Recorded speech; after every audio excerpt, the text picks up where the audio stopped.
Good evening. I'm Sky Apel, joined by Director of the Field Station, Clarance Harms. Thanks for Hi. being here, Clarance.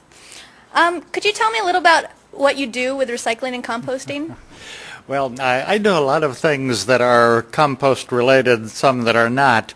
As director of the field station, I'm in charge of what goes on there academically. It's an educational institution, part of Westminster. So that involves children, that involves college students, it involves community people. Now, with composting part of it, that's only a part of it. There I pick up, I put on my gloves, put on an apron, I hand sort food wastes, take what can't be composted out, put the rest on the tractor, run over to the compost pile, put it in every week, stir it. 4 months later, it's good soil. So that's what happens with the compost. And how much of your time does this take? Is it a lot of time? Fortunately, I'm half-time with the college, so that means I don't have to keep track of my hours. I work about 40 hours a week out there, and I'm out there parts of 6 or 7 days a week. Oh, wow. So it's not part-time in the sense of just a couple of hours here and there.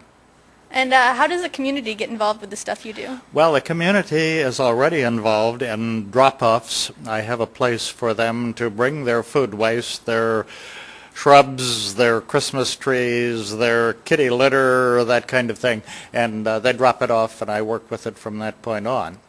Community could do more by way of interest in it. Just yesterday I had a man come by and want to know whether he could bring some shrubs by instead of burning them, and I said, why, of course. So he's going to drop them off over there, and we will make good use of the shrubs by chipping them later on in the summer. Oh, good.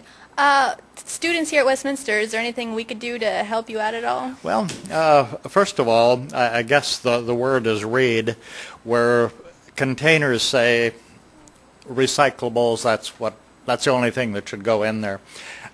Students can also be involved by, in the dining hall, taking food, only food that they're going to eat. I get a lot of leftovers. I get extra pads of butter, for example, that people take.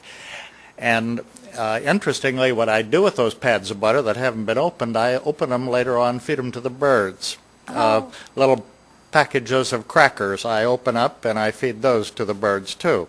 It makes a little hard work for me, but it's okay. It's part of the package. Students could be involved in a whole number of ways. And the most serious would be volunteer to come out there and do some work. Put on your gloves and learn how to hand sort compostables from the food.